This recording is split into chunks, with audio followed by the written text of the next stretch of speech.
Mi nombre es Franji Hedler, integrante del grupo 5 de semiología. En esta oportunidad les estaré hablando sobre el riñón y el páncreas. Empezando por los riñones, son órganos glandulares a los que les incumbe la importante función de producir la orina, situados a ambos lados de la columna vertebral. Se encuentran en el exterior de la cavidad perirenal, ocupando la región posterior del abdomen a la altura de las dos últimas vértebras dorsales y de las tres primeras lumbares. Los riñones no son nunca iguales, siendo por lo general el izquierdo algo más voluminoso. La diferencia del nivel suele ser de 2 centímetros, siendo el izquierdo un poco más elevado. Cada riñón, incluyendo las formaciones glandulares que se sitúan en los polos superiores, es decir, las glándulas suprarrenales, se encuentran alojados en una celdilla denominada cápsula fibradiposa con paredes formadas por un tejido fibroso. Estas paredes dejan una abertura por la pared inferior rodeando al uréter hasta la vejiga, por lo que a veces el riñón puede descender. En particular, el tejido fibradiposo de la cápsula es menor de lo normal.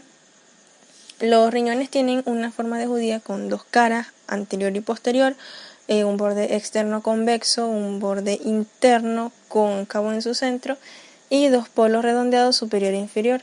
En el ilio penetran los vasos sanguíneos y sale el uréter y es seguido inmediatamente por una cavidad profunda denominada seno del riñón.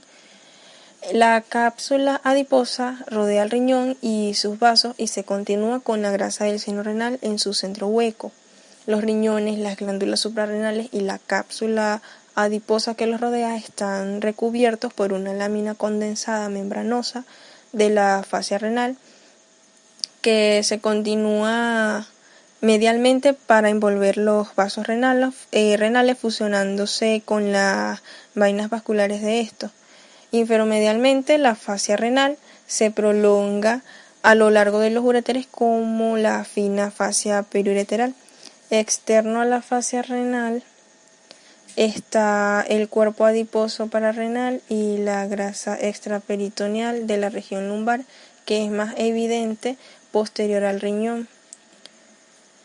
La fascia renal envía haces de colágeno a través del cuerpo adiposo y pararrenal, y estos haces de colágeno, la fascia renal y la cápsula y el cuerpo adiposo, junto al anclaje que suponen los vasos renales y el uréter, mantienen a los riñones en una posición relativamente fija. Sin embargo, los riñones se mueven durante la respiración y cuando se pasa de decúbito supino a la posición bípeda o viceversa.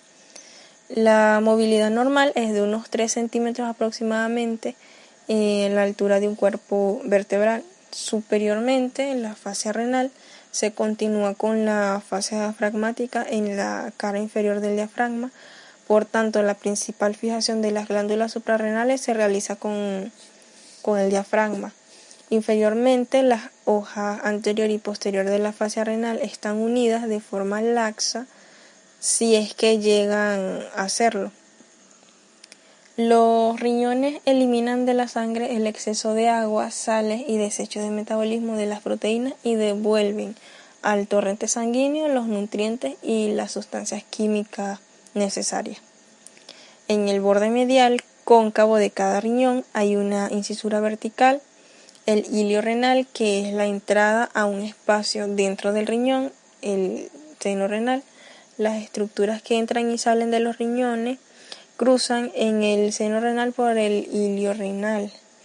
El ilio del riñón izquierdo está cerca del plano transpilórico, unos 5 centímetros del plano medio, y el plano transpilórico pasa a través del polo superior del riñón derecho, que se encuentra a unos 5.5 centímetros más abajo que el polo izquierdo, debido a la relación con el hígado. Posteriormente, las porciones superiores de los riñones se sitúan profundas respecto a la 11ª y 12ª costilla.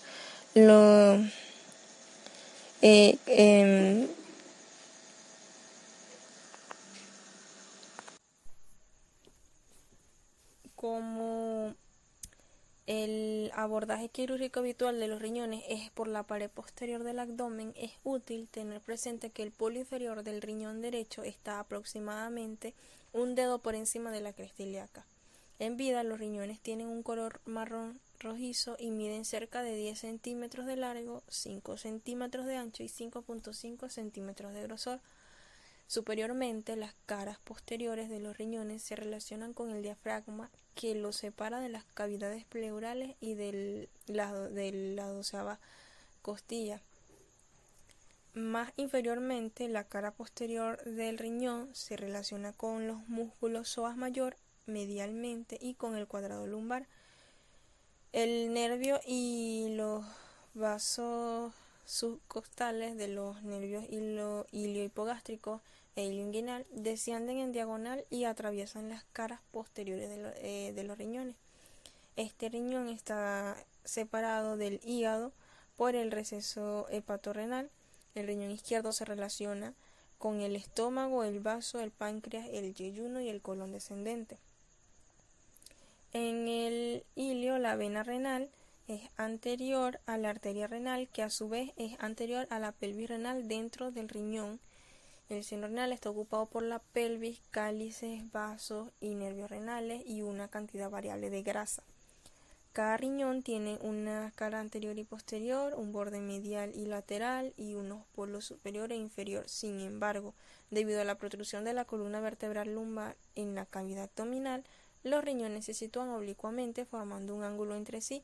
Por ello, el diámetro transversal del riñón aparece acortado en las vistas anteriores y en las radiografías anteroposteriores.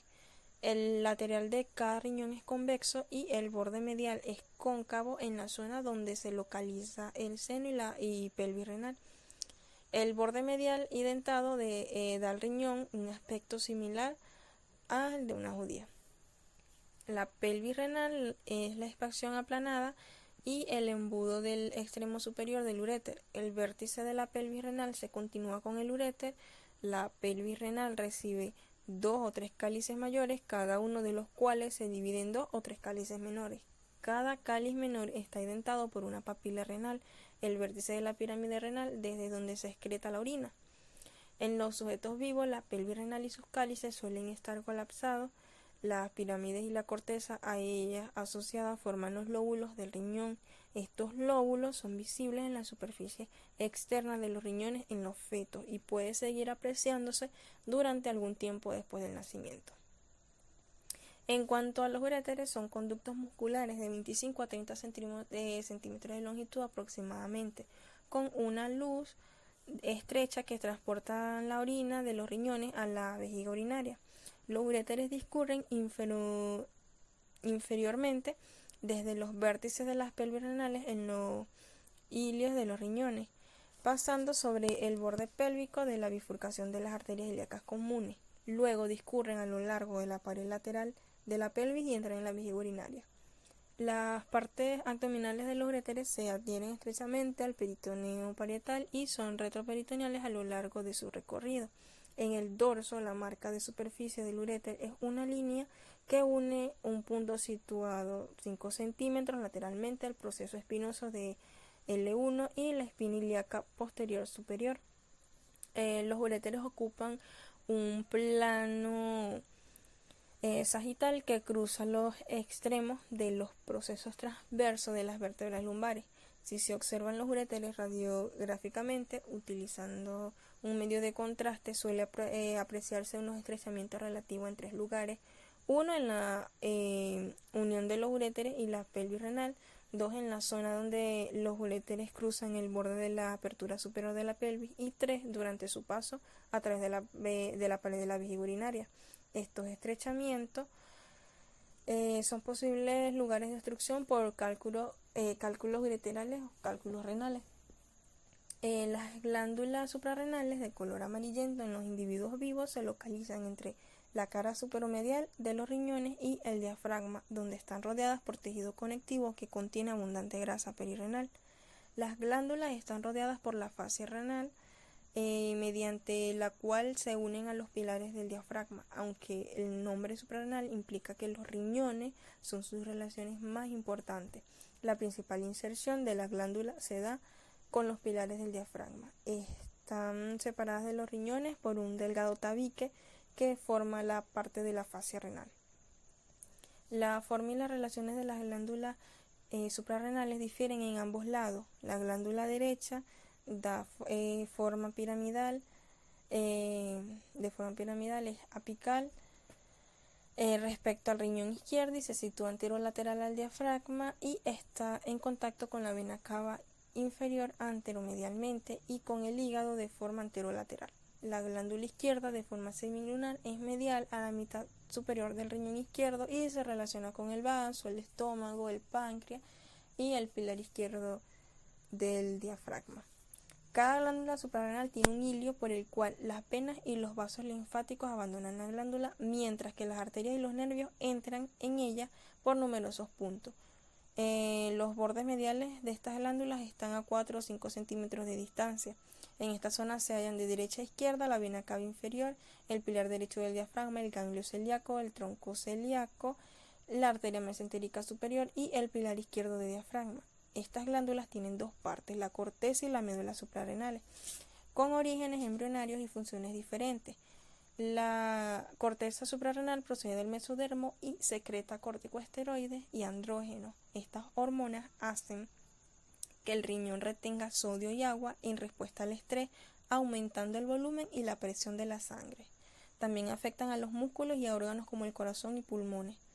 La médula suprarrenal es una masa de tejido conectivo invadida por capilares y sinusoides que deriva de la célula de la cresta neural y está asociada con el sistema nervioso simpático. Las células cromafines de la médula están relacionadas con las neuronas ganglionales simpáticas, tanto por su origen como por su función. Estas secretan catecolaminas, principalmente adrenalinas, al torrente sanguíneo en respuesta a estímulos de las neuronas presinápticas. Las potentes hormonas medulares, la adrenalina y la noradrenalina, activan el organismo preparándolo para la huida o la lucha en respuesta al estrés traumático. También aumentan la frecuencia cardíaca, la presión arterial, dilatan los bronquios y modifican los patrones del flujo sanguíneo, preparando al cuerpo para el ejercicio físico. En cuanto a la vascularización e inervación de estos, tenemos que las arterias renales se originan a nivel del disco intervertebral entre las vértebras lumbares 1 y 2. La arteria renal derecha más larga pasa posterior a la vena cava inferior. Característicamente, cada arteria se divide cerca del hilio en 5 arterias segmentarias, que son arterias terminales, es decir, no se anastomosan significativamente con otras arterias segmentarias, de forma que el área irrigada por cada arteria segmentaria constituye una unidad independiente resecable quirúrgicamente, el segmento renal. Las arterias segmentarias se distribuyen hacia los segmentos del riñón de la forma siguiente. El segmento superior o segmento apical está irrigado por la arteria segmentaria superior. Los segmentos anterosuperior y anteroinferior están irrigados por las arterias segmentarias anterosuperior y anteroinferior.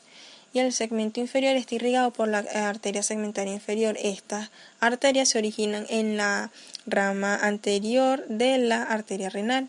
La arteria segmentaria posterior, que se origina en una prolongación de la rama posterior de la arteria renal, irriga el segmento posterior del riñón.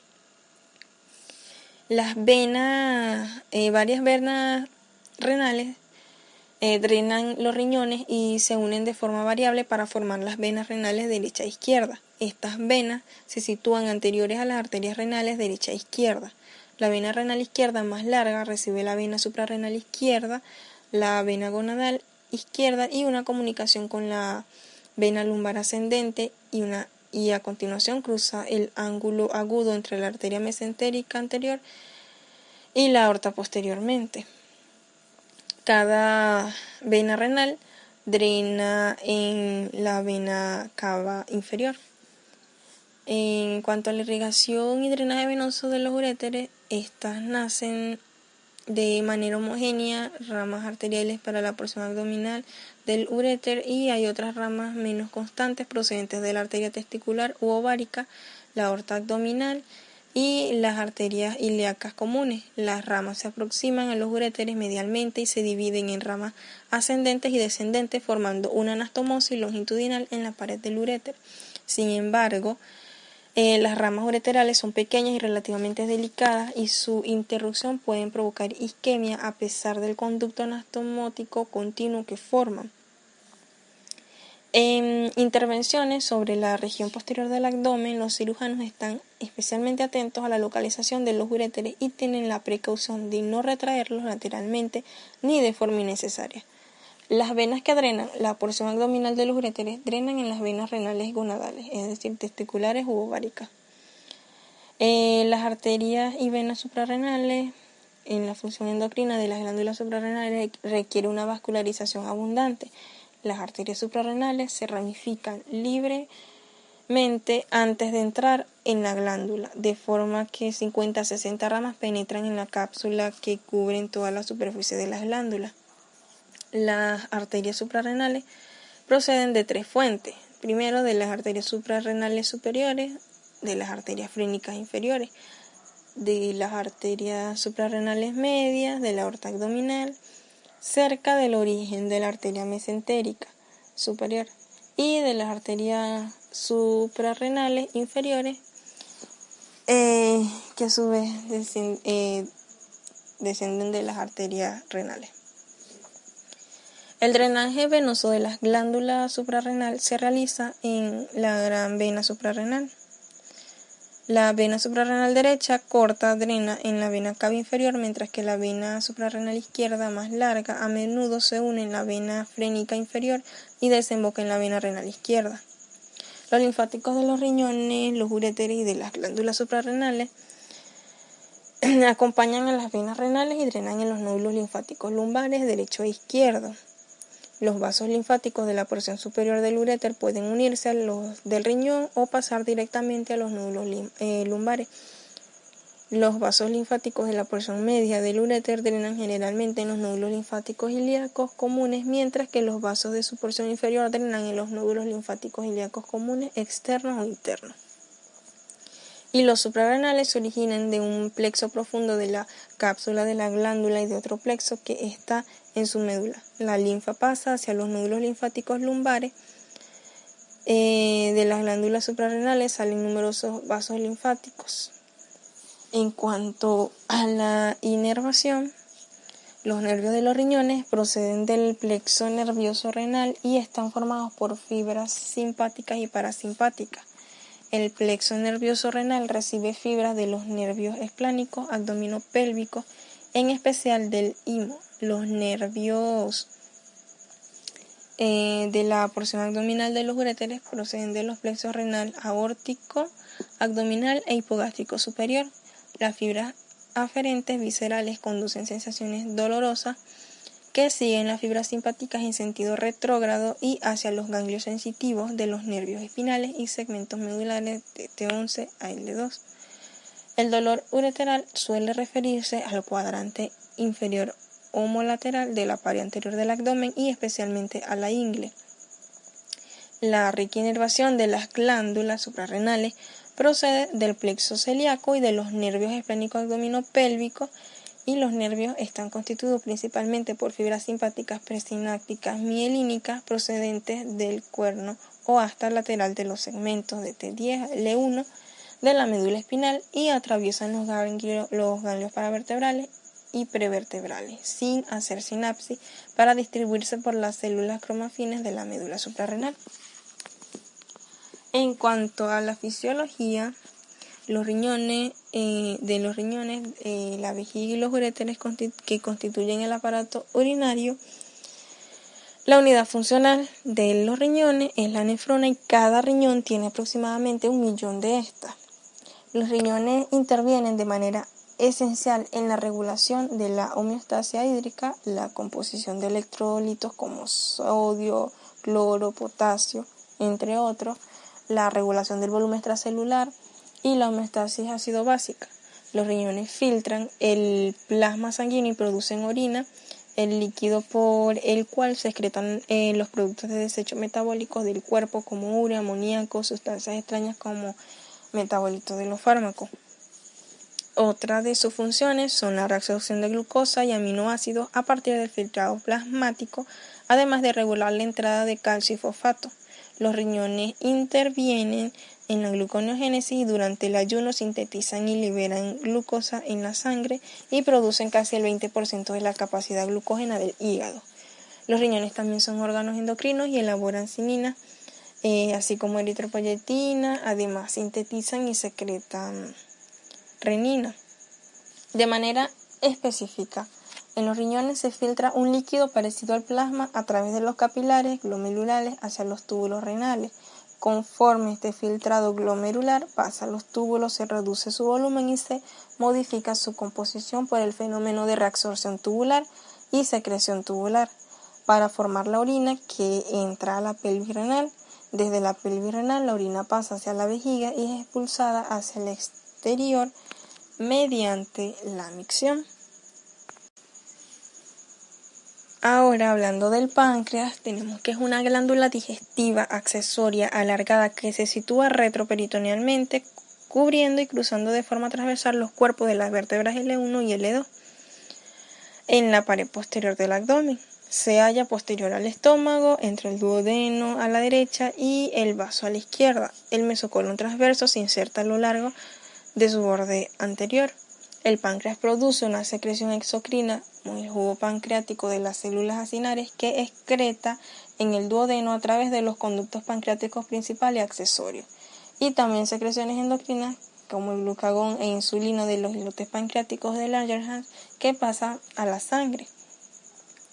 A efectos descriptivos, el páncreas se divide en 4 porciones: cabeza, cuello, cuerpo y cola. La cabeza del páncreas, en la porción ensanchada de la glándula, está abrazada por la curva en forma de C del duodeno a la derecha de los vasos mesentéricos superiores, justo inferior del plano transpilórico.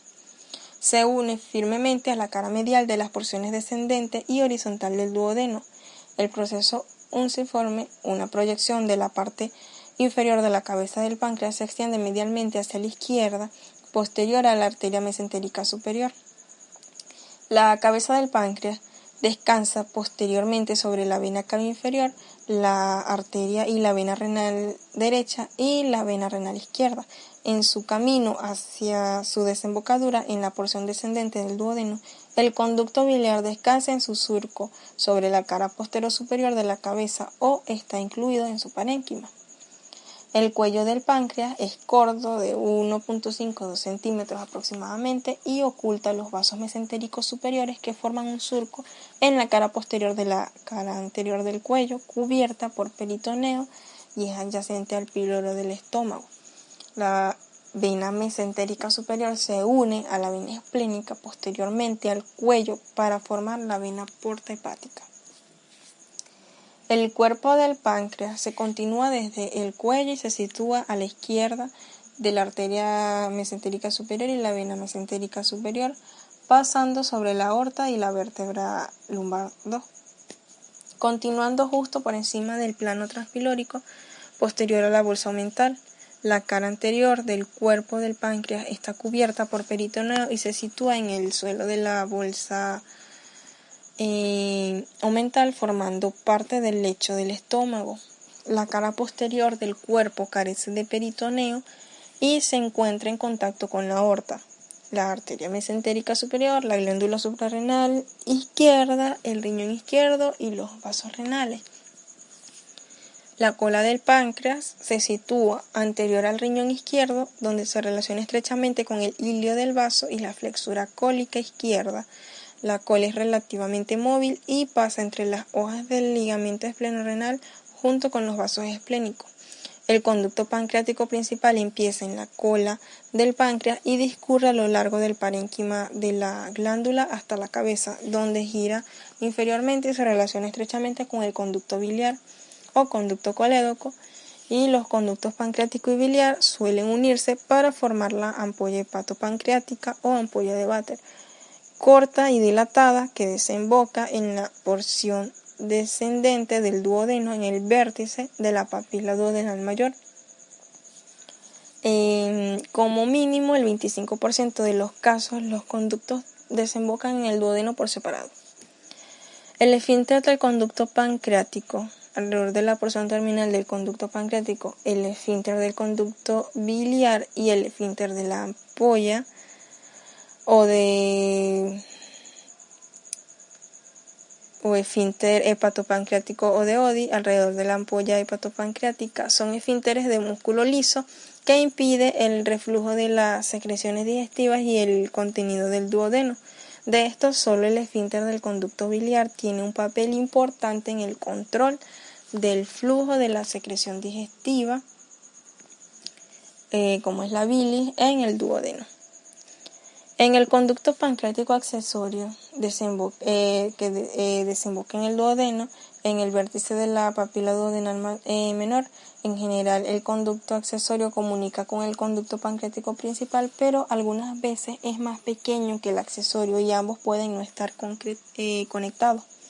En estos casos, el conducto accesorio transporta la mayor parte del jugo pancreático.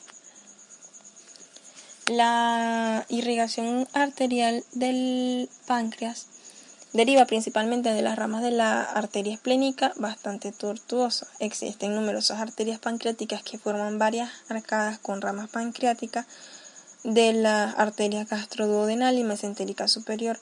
Hasta 10 ramas pueden pasar desde la arteria esplénica al cuerpo y la cola del páncreas. Las arterias pancreatoduodenales superior, anterior y posterior, ramas de la arteria gastroduodenal, y las arterias pancreatoduodenales inferiores, anterior y posterior, y ramas de la arteria mesentérica superior forman arcadas localizadas anteriores y posteriormente que irrigan la cabeza del páncreas. El drenaje venoso del páncreas tiene lugar a través de las venas pancreáticas correspondientes, tributarias de las ramas esplénicas y mesentérica superior de la vena porta hepática. La mayoría de ellas desemboca en la vena esplénica. Los vasos linfáticos pancreáticos acompañan a los vasos sanguíneos, casi todos ellos terminan en los nódulos pancreatoesplénicos que se encuentran a lo largo de la arteria esplénica, aunque algunos vasos lo hacen en los nódulos linfáticos pilóricos. Los vasos eferentes de estos nódulos drenan en los nódulos linfáticos mesentéricos superiores o en los nódulos linfáticos celíacos a través de los nódulos linfáticos hepáticos. Los nervios del páncreas proceden de los nervios vagos y esplénicos abdominopélvicos que pasan a través del diafragma. Las fibras nerviosas parasimpáticas y simpáticas pasan a lo largo de las arterias del plexo celíaco y el plexo mesentérico superior y llegan al páncreas. Además de las fibras simpáticas que pasan hacia los vasos sanguíneos, las fibras simpáticas y parasimpáticas se distribuyen hacia las células acinares y los islotes pancreáticos. Las fibras parasimpáticas son secretomotoras, aunque la secreción pancreática está mediada principalmente por las hormonas secretina y colecistocinina, que se forman en el duodeno y la porción proximal del intestino en respuesta a la estimulación por parte del contenido del ácido del estómago. En cuanto a la fisiología del páncreas, tiene una parte exocrina cuya función es digestiva y una parte endocrina con funciones metabólicas. La función exocrina es fundamental en el proceso de la digestión. El páncreas secreta enzimas, la más conocida es la amilasa y lipasa, cuya función consiste en descomponer químicamente las grasas y proteínas ingeridas en pequeñas porciones que pueden ser absorbidas por el intestino. Por lo tanto, una de las primeras consecuencias de los procesos que afectan la correcta excreción de estas enzimas, como determinados tumores pancreáticos o la pancreatitis crónica, es una rápida pérdida de peso y tendencia a la diarrea por falta de absorción de grasas y proteínas y presencia de grasa en las heces respectivamente. Y la función exocrina se encuentra presente en todo el páncreas, aunque con un claro predominio en la cabeza pancreática. La función endocrina o de producción de hormonas, la más importante de ellas es la insulina, fundamentalmente para la regulación de los niveles de azúcar en la sangre. Las células responsables de la producción de estas hormonas no se encuentran distribuidas de forma homogénea por todo el páncreas, sino que se concentran en grupos de células que se denominan islotes de Langerhans. A diferencia de la función exocrina, la función endocrina se concentra principalmente en el cuerpo y la cola del páncreas, si bien pueden hallarse islotes de Langerhans en todo el páncreas. Estos Islotes pancreáticos son acúmulos de células que se encargan de producir hormonas como la insulina y el glucagón con función netamente endocrina. ¿Cómo participa el páncreas en el proceso digestivo? Cuando la comida llega al estómago, las células exocrinas liberan enzimas pancreáticas en una red de pequeños canales que desembocan en el conducto pancreático. El conducto pancreático corresponde longitudinalmente al páncreas y transporta el jugo pancreático compuesto por las enzimas y otras secreciones. Por su parte, el conducto biliar va desde la vesícula hasta la parte posterior de la cabeza del páncreas transportando la bilis. Estos dos conductos se unen y vacían su contenido en la primera porción del intestino delgado llamado duodeno. El punto donde estos dos conductos se unen al duodeno se llama ampolla de Vater. Cuando las enzimas entran al duodeno, realizan la digestión de las grasas, proteínas e hidratos de carbono de la comida proveniente del estómago.